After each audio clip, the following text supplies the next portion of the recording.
Muy buenos días a todos. En este video vamos a hacer dos ejemplos de integrales de línea. El primero es la integral de línea que simboliza la circulación, ¿sí?, dentro de un fluido. Entonces dice una integral de línea de un campo vectorial f a lo largo de una curva cerrada simple C. Se dice que será la circulación de f alrededor de C. Entonces, para explicarlo más o menos, imagínense dentro de un fluido ustedes establecer una trayectoria, ¿sí? Entonces esta sería como la ruta, ¿sí? Entonces vamos a dibujarla como si fuera un carril realmente, ¿sí?, que nosotros queremos establecer. Esta ruta pues va a tener la línea segmentada, ¿sí?, y entonces va a tener una dirección en la que nosotros queremos trazar esa ruta, ¿sí? Esa para nosotros sería nuestra curva C dentro del fluido, ¿sí? En el caso de querer establecer la circulación de una partícula a lo largo de esa trayectoria, ¿sí?, y hay un campo de fuerzas, ¿sí?, un campo vectorial, lo ideal sería que para arrastrar esa partícula a lo largo de toda la trayectoria, sería que esta fuerza esté en la misma dirección que lleva la ruta, ¿sí? O sea, que en este punto estuviéramos marcando en esa dirección, que luego estuviéramos marcando en esta dirección, o sea, que nos moviéramos exactamente en la dirección de la ruta, ¿sí? Para ponderar qué tanto estamos logrando eso o no logrando eso, pues lo que tenemos es una integral, ¿sí?, la integral de la circulación, que lo que hace es revisar, ¿sí?, de esas componentes de f, ¿sí?, o sea, de ese f hacia donde vaya, ¿sí?, revisarlo en cada sitio, qué tanto, qué tanta contribución logramos en la dirección del desplazamiento. O sea, recordemos que si nosotros tenemos acá el sistema de coordenadas, ¿sí?, esa sería nuestra posición r, ¿sí?, y eso tendríamos una variación que sería un dr, ¿sí?, nuestro dr estaría en esta dirección, ¿sí?, sería nuestro dr. La idea es ponderar, ¿sí?, ese trabajo efectivo, ¿sí?, para mover la partícula a lo largo de la trayectoria, ¿sí? Algo que cabe resaltar es que acá hablan de la tangente unitaria, ¿sí? Esta t representa la tangente unitaria y es un vector que sirve para indicar dirección de la curva, tangente unitaria, y es un vector que sirve para indicar la dirección de la curva utilizando vectores unitarios. O sea, esa tangente unitaria no es más que tomar el vector de dirección, ¿sí? Entonces, si estamos hablando de la curva C en forma de función vectorial, o sea, como si fuese un r de t, la dirección estaría dada por el r', ¿sí?, que sería la velocidad, ¿sí? También pues dependiendo del mismo parámetro. Entonces, para dar acá la velocidad, pues va a llevar una magnitud diferente de cero. Entonces, si yo sacara la velocidad, sería tangente a la curva, se apuntaría hacia allá, sería el vector de velocidad. Sin embargo, pues como necesitamos solo pues, tener información de la dirección, lo que hacen es definir la tangente unitaria como el vector de velocidad sobre su magnitud, ¿sí? O sea, esa tangente unitaria viene siendo el r' dividido en la rapidez, que es la magnitud de r', ¿sí? Entonces recortan y obtienen un vector que se define como tangente unitaria. Sí, sobre esa es la proyección. Y el ds pues sería el pedacito de longitud de la curva que estamos recorriendo. ¿Sí?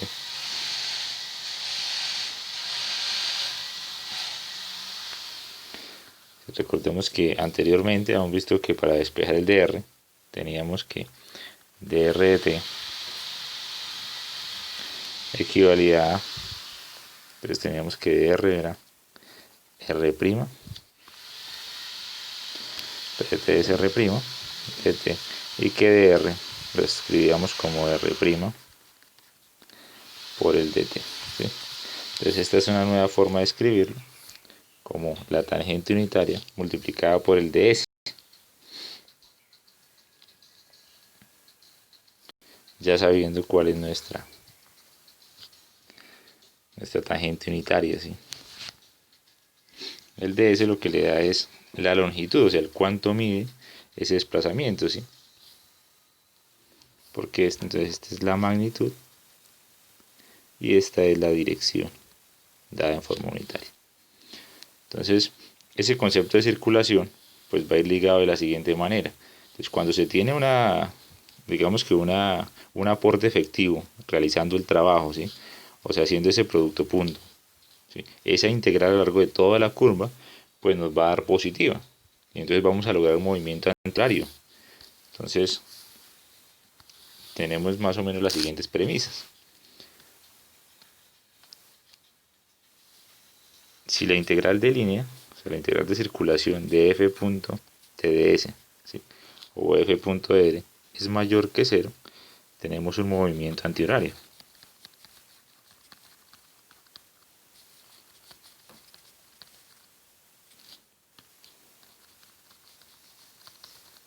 ¿Sí?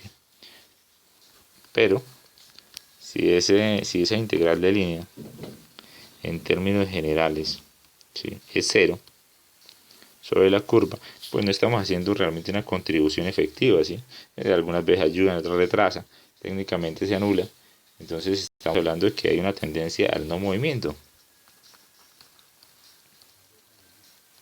No se mueve, ¿sí? Realmente no deberíamos decir no se mueve, sino no tiene tendencia a circular, ¿sí?, a lo largo de esa trayectoria que estamos colocando C. Y pues la otra posibilidad es que realmente no esté contribuyendo en esa dirección, sino en la dirección opuesta. O sea, que cuando hagamos la integral, ¿sí?, de f punto ts, si esto nos dé menor que 0, ¿sí?, entonces lo que nos da es indicaciones de una tendencia a realizar movimiento en sentido horario.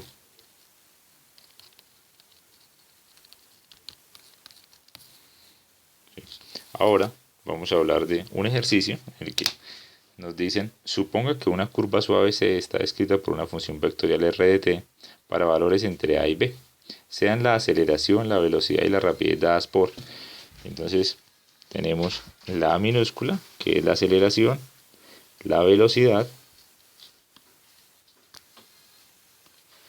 que es una v en negrita, ¿sí?, y la rapidez, que es la magnitud de la velocidad, ¿sí?, que está en la cursiva. Entonces, empleando la segunda ley de Newton, que dice fuerza igual a masa por aceleración, bueno, realmente es sumatoria de fuerza, ¿no?, demuestre que en ausencia de fricción el trabajo real al mover una partícula de masa constante m desde un punto A en t igual a hasta un punto B en t igual a b es el mismo que el cambio de la energía cinética. Y nos dan las consideraciones que debemos hacer. Entonces vamos a iniciar con lo que nos están dando. Entonces, primero la ley de Newton, que dice que fuerza es igual a masa por aceleración. Recordemos que la aceleración la podemos escribir como la derivada de la velocidad. Entonces, en este caso la velocidad debemos escribirla como cursiva porque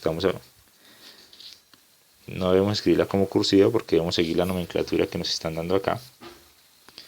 Entonces, respecto de t. Y nosotros sabemos que la velocidad es la variación de la posición en el tiempo. O sea que nuestro dr sería la velocidad por un dt, ¿sí?, en estado vectorial, ¿no? Entonces, cuando yo hablo del trabajo hecho al mover la partícula, sería la integral de línea a lo largo de la trayectoria, ¿sí?, de f punto dr, ¿sí?, lo que hemos visto en los videos anteriores. Lo que vamos a hacer es un reemplazo. Entonces sería la integral. Entonces, en vez de fuerza vamos a escribir masa, producto escalar, ¿no? Entonces, dv de t, producto punto, el dr, que es b por dt. Entonces ahora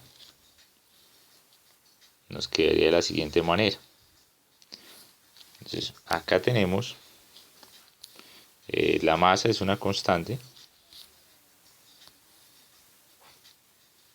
Entonces recuerde que dice partícula, entonces de masa constante. Masa constante. Entonces, como es una masa constante, podemos sacar eso de la integral. Y nos quedaría entonces que el trabajo, ¿sí?, sería trabajo igual a m integral de de b de t producto punto v respecto a t, ¿sí? Entonces necesitamos hacer la integral de expresión. Entonces, para poder hacer la integral de esa expresión, vamos a recurrir a lo siguiente. Entonces, borremos esta parte de acá, coloquémosla entre este paréntesis y hagamos el siguiente comentario. Entonces, si yo tengo la derivada respecto a t de v punto v, ¿sí? Entonces sería derivada del primero por el segundo más primero por derivada del segundo. Como el producto punto es conmutativo, ¿sí? Podemos decir que esto es derivada respecto a t de v punto v, es lo mismo que tener dos veces v' punto v. O sea que esto es v' punto v es un medio de la derivada respecto a t de v punto v. O sea que de acá podríamos decir este v' no es más que la derivada de v respecto a t producto punto v, y esto es un medio de la derivada respecto a t de v punto v.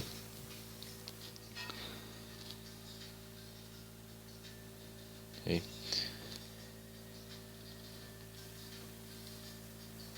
Entonces podríamos reemplazar, sustituir esta expresión por su equivalente. Entonces nos quedaría que w es la integral. Entonces recordemos que estábamos a lo largo de la curva. Entonces cuando se trabaja con el parámetro t sabemos que la curva va desde a hasta b, porque nos estaban diciendo que íbamos a ir desde t igual a a,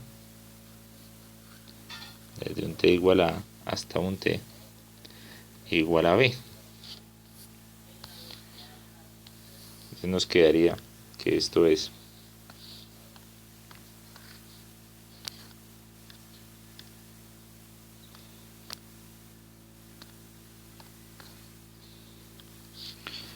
w es igual a la masa por la integral desde a hasta b de, y ahora vamos a escribir un medio de b punto v, que pena, un medio de la derivada. Entonces reemplacémoslo acá en color azul para que sepamos lo que estamos colocando. Entonces un medio de la derivada respecto a t de b punto v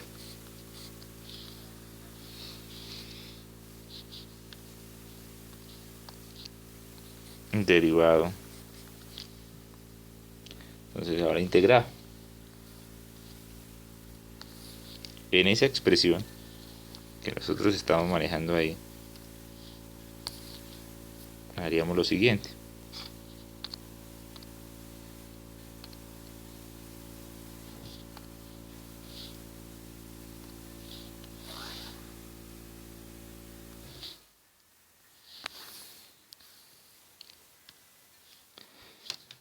Entonces, como la integral y la derivada son operaciones inversas, tendríamos que w es igual a la masa. Entonces, y vamos a tener ahora b punto v, ¿sí? Pero evaluado desde a hasta b. Entonces el 1 medio lo vamos a colocar, lo vamos a cambiar de posición, lo vamos a colocar de primera, entonces 1 medio de todo eso.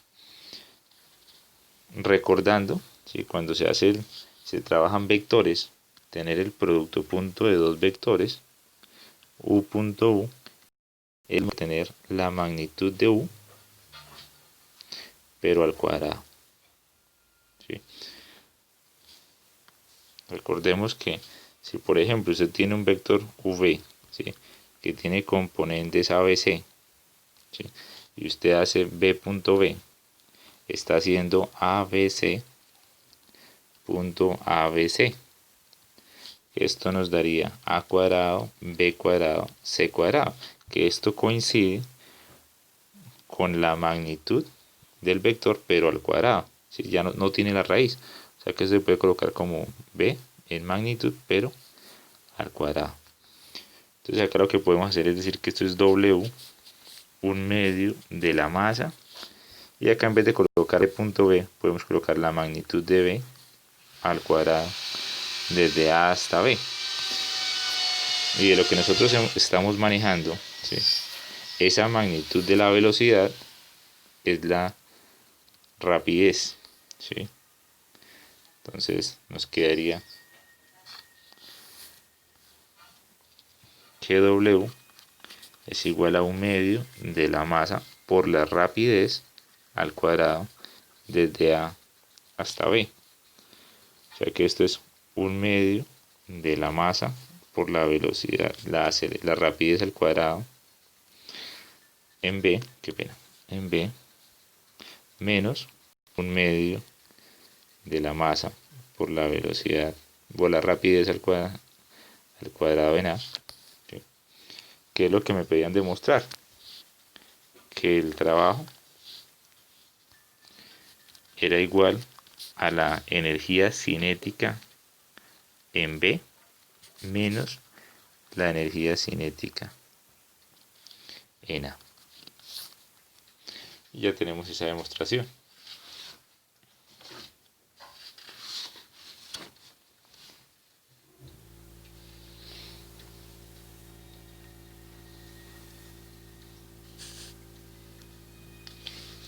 Vamos ahora a hacer otro ejercicio. Entonces ahora hablemos de lo que son el campo gradiente de F.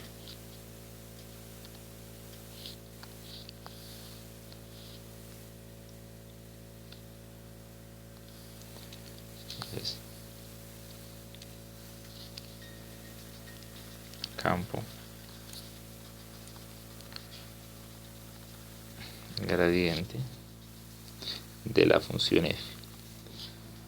Entonces, dependiendo de si estamos hablando de una f que depende de dos variables o de tres, pues vamos a tener un campo gradiente diferente. Entonces,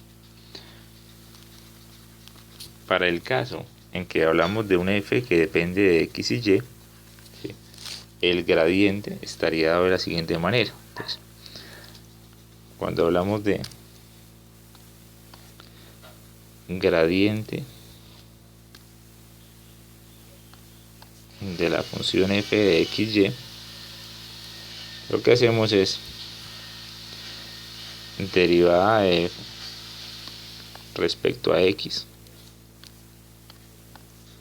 ¿sí? Esto en la dirección y más la derivada de la función respecto a y en la dirección j. Ese sería el campo gradiente. ¿Sí? Entonces noten que es un vector que tiene las componentes de las derivadas parciales, ¿sí? Entonces en la dirección y lleva el f de x, en la dirección j lleva el f de y. ¿Sí? Si fuese en 3D,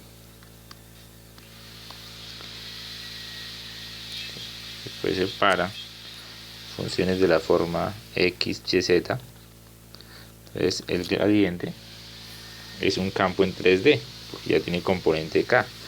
Nos quedaría gradiente de la función que depende de x, y y z. Entonces tenemos ya tres derivadas parciales. Entonces sería f derivado respecto a x, x, y, z en y, más f derivado respecto a y, que depende de x, y, z en j, más f derivado respecto a z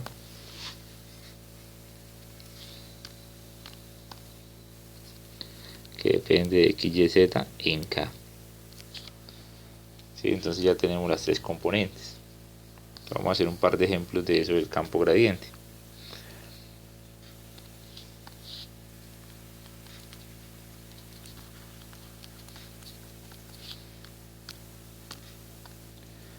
Entonces tendríamos, encuentre el campo gradiente, encuentre el campo gradiente. Entonces, para el primer ejercicio vamos a estar hablando de la función f, que depende de x y y que es igual a un sexto de 3x menos 6y todo al cuadrado. Entonces, para poder desarrollarlo necesitamos las dos derivadas parciales. Necesitamos tanto f de x como f de y. Entonces f de x,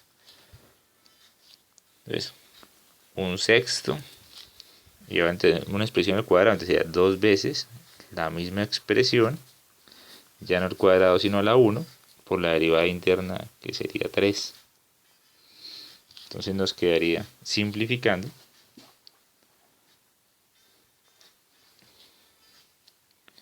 entonces sería, cancelan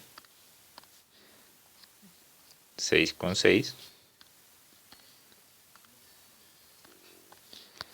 Entonces nos quedaría que nuestro f de x es 3x menos 6y. Entonces como está la 1, se puede romper el paréntesis y se puede sacar factor común. Entonces sería 3 factor de x menos 2y. ¿Sí? O sea, solo nos quedó esta expresión.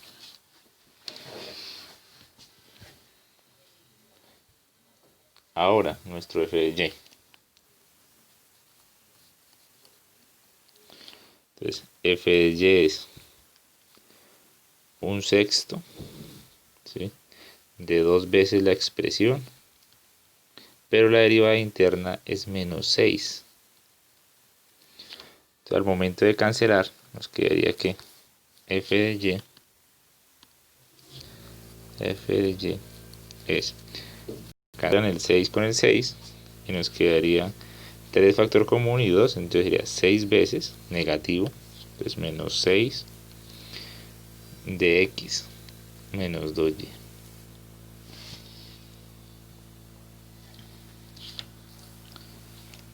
Entonces, cuando yo hablo de mi gradiente, de la función f de x, y, quedaría 3x menos 2y en la dirección y menos 6 factor de x menos 2y en la dirección j.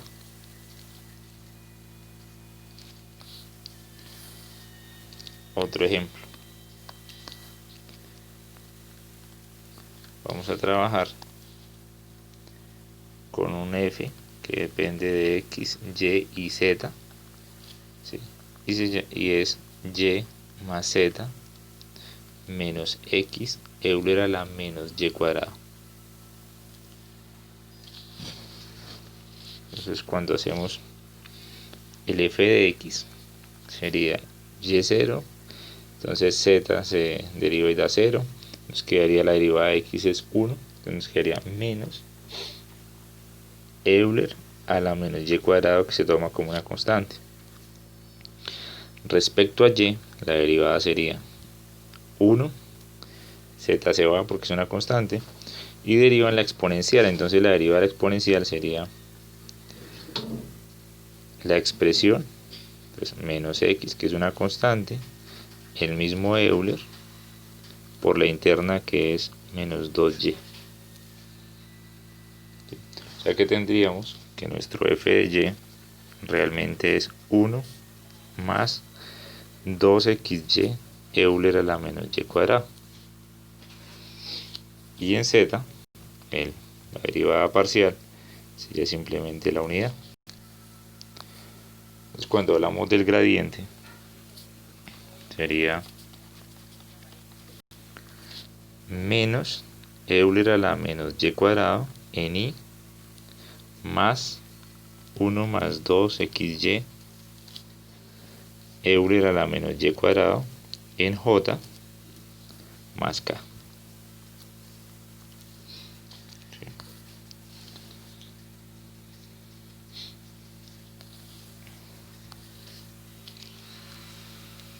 Entonces les queda de trabajo calcular. Entonces, dada, y vamos a colocar f de xy como si fuese logaritmo en base 2x menos y de el seno de x más y. ¿Sí? Y van a calcular el gradiente de f.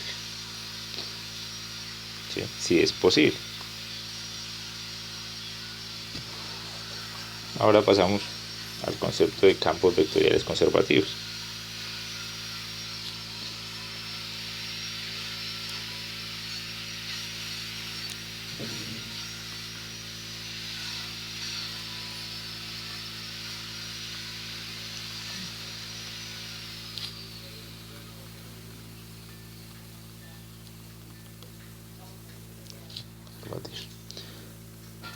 Entonces la teoría dice, un campo vectorial F mayúscula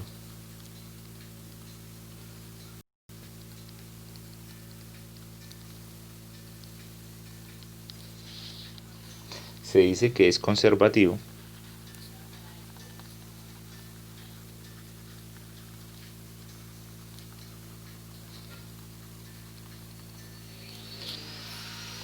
si F puede escribirse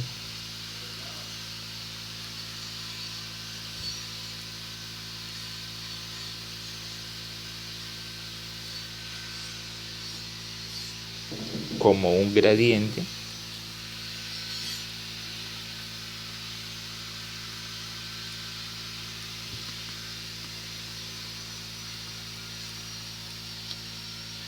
de una función escalar phi, de una función escalar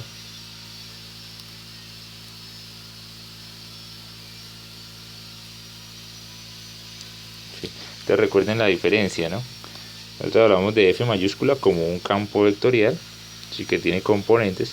En cambio phi lo estamos comentando como función escalar, o sea, de las normales, f de xy, que no tiene ni u, ni i, ni j, ni nada de esas cosas. Entonces, otra forma de decirlo, f mayúscula es un campo conservativo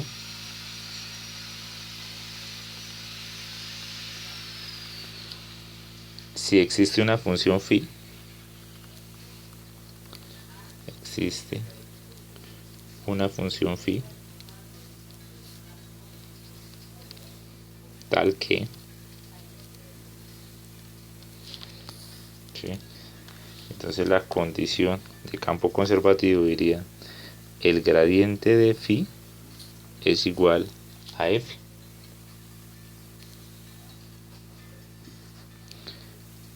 Esa sería nuestra condición de campo conservativo.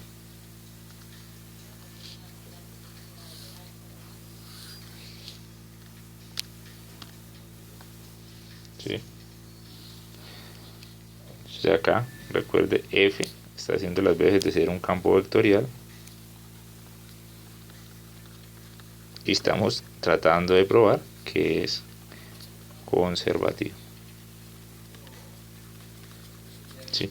Y a phi, que es una función escalar, lo llaman función potencial de f.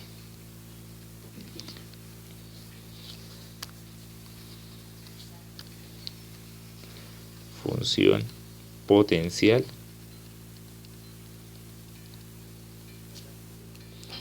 de f mayúscula. ¿Sí? Recordemos que phi es una función escalar.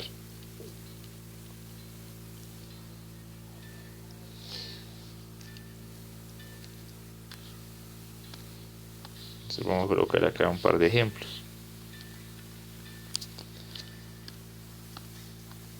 Entonces, determina un campo vectorial conservador o conservativo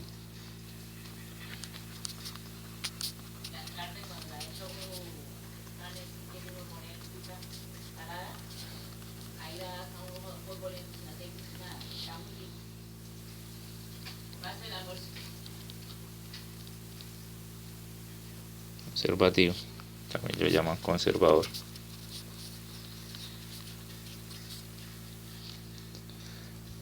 Que tenga la función potencial dada.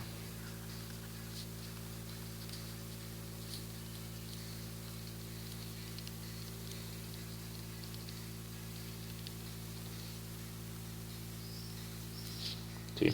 Entonces, ¿de qué se trata esto? Nos dan el potencial. Entonces, en el primer ejemplo, nos van a decir que el F minúscula, que depende de X y Y, es 3X cuadrado más 2Y cubo. Es 3X cuadrado más 2Y cubo.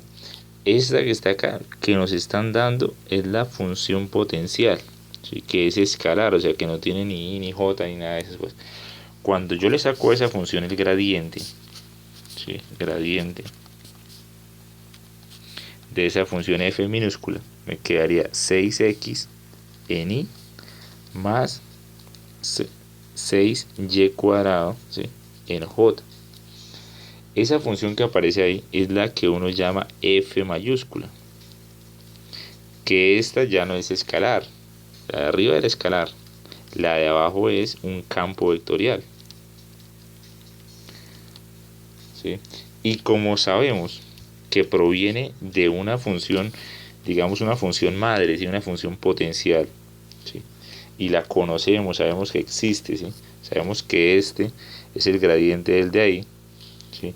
O sea que perfectamente, si a este lo llamamos f mayúscula, podríamos decir que f mayúscula es igual al gradiente de f minúscula.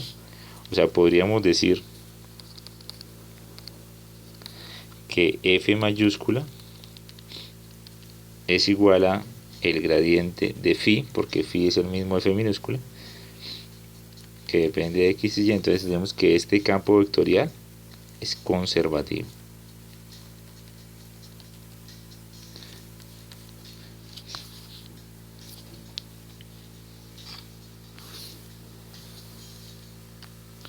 Otro ejemplo. Entonces, imaginémonos que tenemos una función escalar que depende de x, y, z, que es igual a x cuadrado por y por Euler a la menos 4z. Entonces esto está representando a mi función phi, que esta vez depende de 3 variables. De esa función, sacando el gradiente, yo obtengo campos vectoriales conservativos. Entonces, al sacar el gradiente, ¿sí?, de la función, me quedaría 2x y Euler a la menos 4z en i más x cuadrado Euler a la menos 4z en j. Entonces derivada respecto a z sería el mismo Euler con la interna que es menos 4, sería menos 4 x cuadrado y Euler a la menos 4z en k. ¿Sí? Entonces ese sería un campo vectorial conservativo. Entonces este de acá lo que representa es un f mayúscula, que ya es un campo vectorial conservativo. Podemos sacar factor común, el valor de x, el valor de y, el valor del Euler, y nos quedaría como 2 en i. A la y no se puede sacar como factor común, qué pena. Entonces 2, entonces x Euler a la menos 4z, factor de, me quedaría un 2y en i más un x en j menos un 4x y en k. ¿Sí? Y esto es un campo vectorial conservativo. Entonces, campo vectorial conservativo.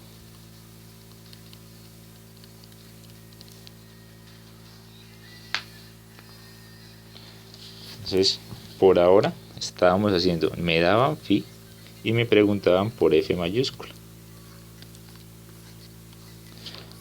Entonces, en el siguiente ejercicio vamos a hacer lo contrario.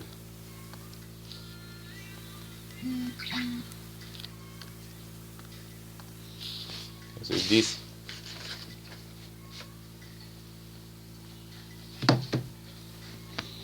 obtenga la función potencial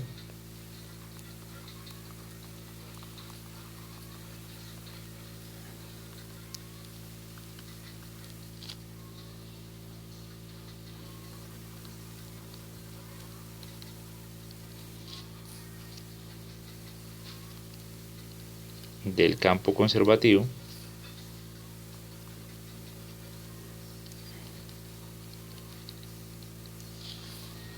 dado.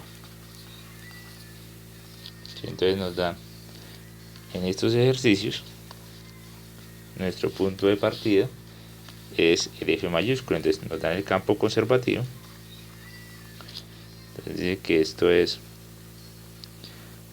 2xy cuadrado menos y cubo en i más 2x cuadrado y menos 3y cuadrado menos 3xy cuadrado, qué pena, más 2 en j. Entonces, recordemos que si estamos dándole la connotación de campo conservativo, lo que estamos diciendo es que para esa f, ¿sí? Estamos diciendo que para esta f existe un campo potencial que fue derivado, ¿sí? O sea, estamos diciendo que toda esta parte de acá es la derivada de phi respecto a x y que toda esta parte es la derivada de phi respecto a y. No sabemos quién es phi, pero sabemos que cuando derivamos respecto a x nos dio eso y cuando derivamos respecto a y nos dio la otra parte. Ya tenemos las siguientes ecuaciones. Tenemos que el phi de x es 2x y cuadrado menos y cubo, ¿sí? Y tenemos que el phi de y es 2x cuadrado por y menos 3xy cuadrado más 2. Entonces, para recuperar esa derivada parcial que se hizo respecto a x, vamos a integrar, vamos a decir que phi está representado por la integral de phi de x, pues respecto a x, para recuperar esa derivada parcial que se hizo. O sea, sería como la integral respecto a x de 2x cuadrado de 2x y cuadrado menos y cubo respecto a x, ¿sí? Y que también podríamos decir, bueno, primero hagamos esa. Entonces podemos decir que phi es, entonces si integramos respecto a x, nos quedaría, en vez de 2x nos quedaría x cuadrado por y cuadrado menos xy cubo más una constante que sabemos que no depende de x, pero que podría depender de y, ¿sí? O sea, cuando hablo de constante al integrar respecto a x, me refiero a que no depende de x, pero puede depender respecto a cualquier otra variable o no depender de nada, ¿sí? Puede depender de y o puede que no dependa de nada. Entonces, esa es una forma de obtener el valor de phi de la función potencial, ¿sí? Otra forma habría sido decir que phi se puede obtener integrando el phi de y. Pero entonces, para recuperarlo habría que integrarlo respecto a y. O sea, habría que integrar respecto a y el 2x cuadrado y menos 3xy cuadrado más 2. Al integrarlo, nos daría que el phi es igual, ante respecto a y nos quedaría x cuadrado y cuadrado menos xy cubo más 2y más una constante que sabemos que no depende de y, pero puede depender de quién, de x. Entonces, si revisamos, esta expresión también simboliza al mismo phi del que hallamos ahorita. Esto y esto deben ser exactamente lo mismo. Entonces, comparándolos, ¿sí? Sabemos que phi tiene los siguientes datos. Tiene el phi de x cuadrado y cuadrado que aparece en ambos lados, el menos x y cubo, ¿sí? Este 2y que aparece en la segunda, ¿sí? Que no aparece arriba, es porque se hace referencia, se puede encapsular dentro de eso que se llama la constante, que dependía posiblemente de y, pero no dependía de x. Entonces le vamos a colocar acá más un 2y, ¿sí? Más, y fíjense que no hay ningún dato que dependa de x y no dependa de y, o sea, acá no hay nada diferente. Entonces simplemente llegaríamos hasta ahí, más c, ¿sí? Ya no ponemos un c de x porque nos dimos cuenta que pues, acá no dependía de nada más. Entonces podemos dejarlo simplemente más un c, que ya no depende ni de x ni de y. Y esta sería mi función potencial. Y se puede verificar que cuando derivan esta expresión respecto a x nos da eso, y que cuando la derivan respecto a y nos da eso.